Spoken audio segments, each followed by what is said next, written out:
Got my eyes straight ahead, got my head in the game. With the red light on, I'm just waiting for the change. Keep my head down low. Excuses for the man. Start this again. I'm starting again from here. I don't know what is more egregious about this story. There are so many aspects of it that I find just completely outrageous. You've got this man, a very pathetic excuse for a man who's committing heinous crimes. He's actually overseeing other people commit heinous crimes against children. But then seemingly justice is prevailing. The people are caught. He is caught. He's put before the courts. And what happens? The judges are now making, when you read the story, it seems like they're making excuses for his actions. Maybe not excuses for his actions, but they're downplaying his actions. They're downplaying what has happened to the victims. And these victims are children. The very people that are supposed to be protecting the children. And it's hard for me to fathom. And I'm going to guess, going by the people that I see that comment on these videos, on my videos, I'm going to be betting that it's you're going to find it hard to comprehend as well.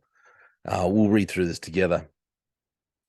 So the federal prosecutors appeals inadequate sentence for former NT is Northern Territory here in Australia. So the Northern Territory police officer, Jared Porch. Now, another aspect of this is I haven't heard anything about this story. It's really, correct me if I'm wrong, but I think it's gone really under the radar here in Australia.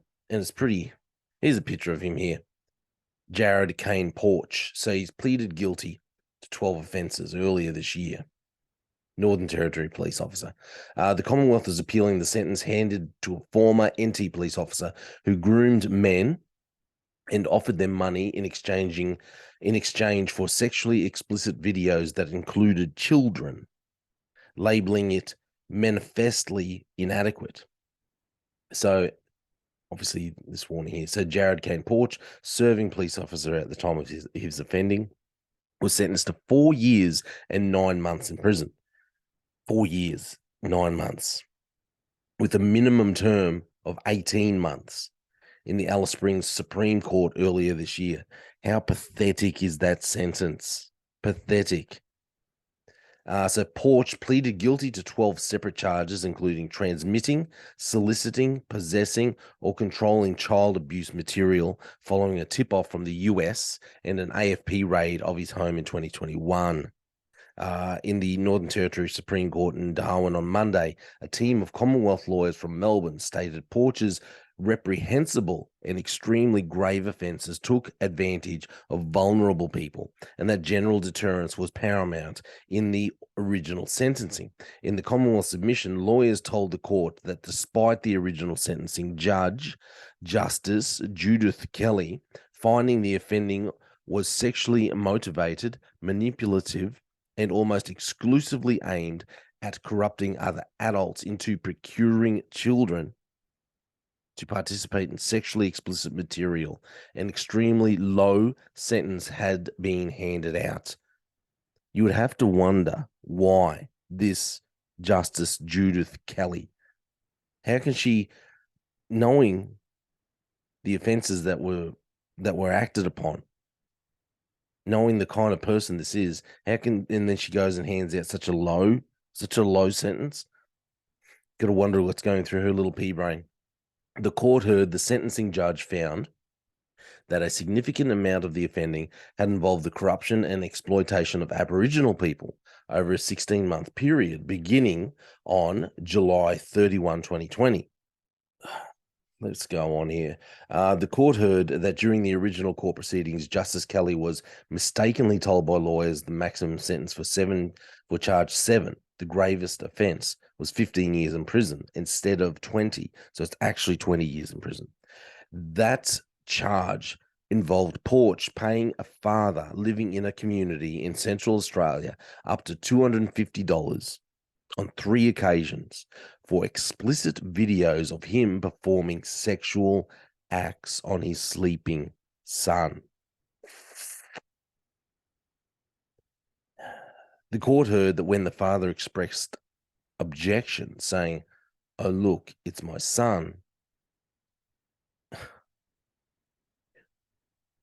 Porch offered him extra money. Commonwealth lawyers argued there was a disparity in power, not because Porch was a police officer, but because he was interacting with someone who was socially and economically disadvantaged. Supreme Court Justice Peter Barr, one of the 3 judges presiding over the appeal, offered that the original judge may have taken into account the fact that the child was asleep while the offending occurred. Can you read that? Did you hear what I just said? They took into account that the child was asleep. So because the child was asleep, that makes it a little bit better.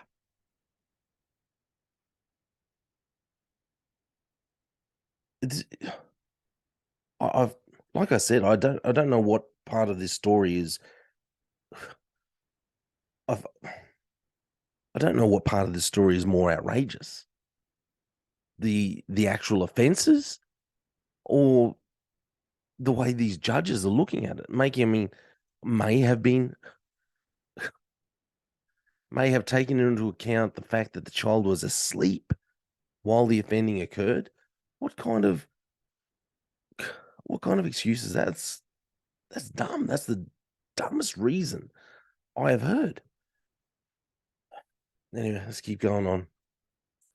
But the Commonwealth argued the long-term impacts from the distribution of the video and the offending were reprehensible and should have been heavily weighted.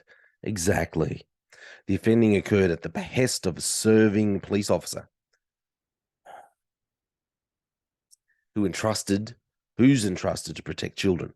That's clearly taking advantage of someone else's desperation for money.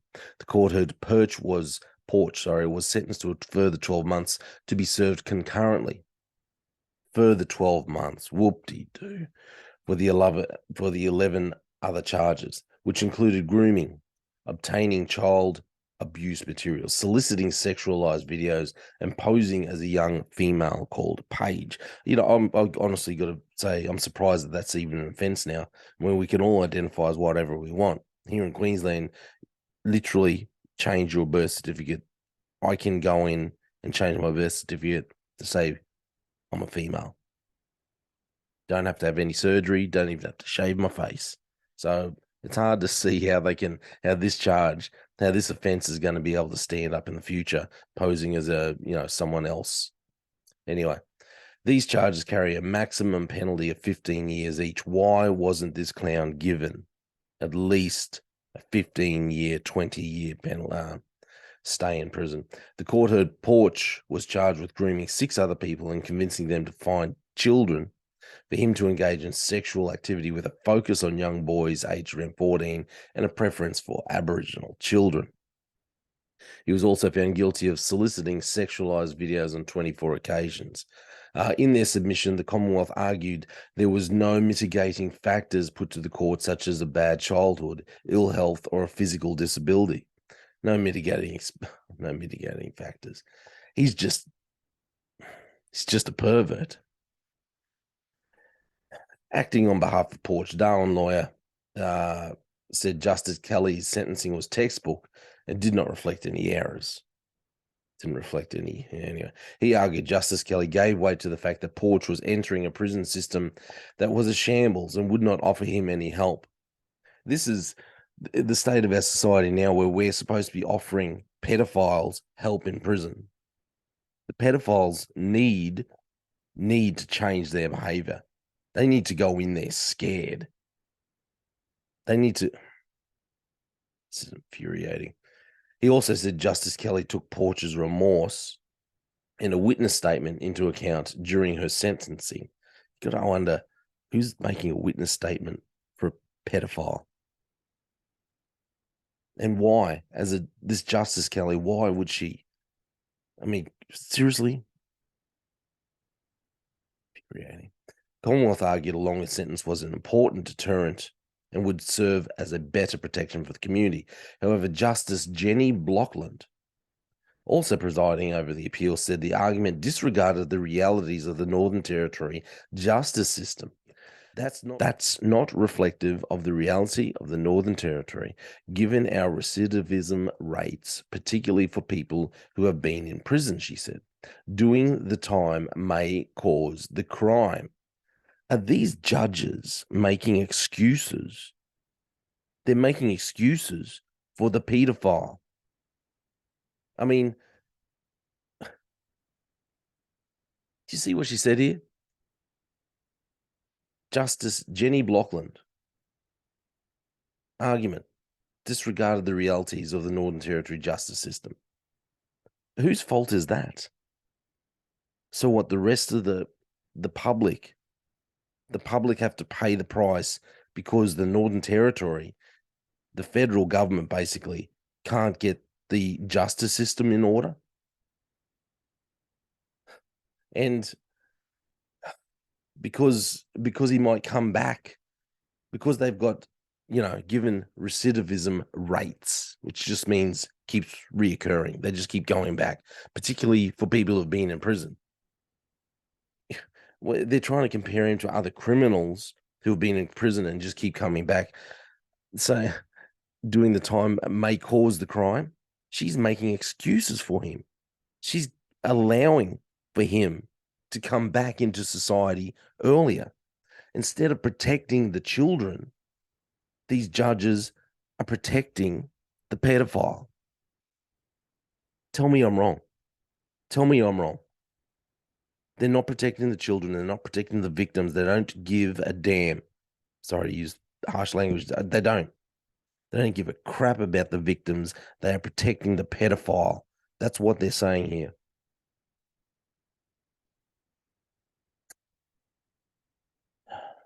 We live in a country that worships the created instead of the creator.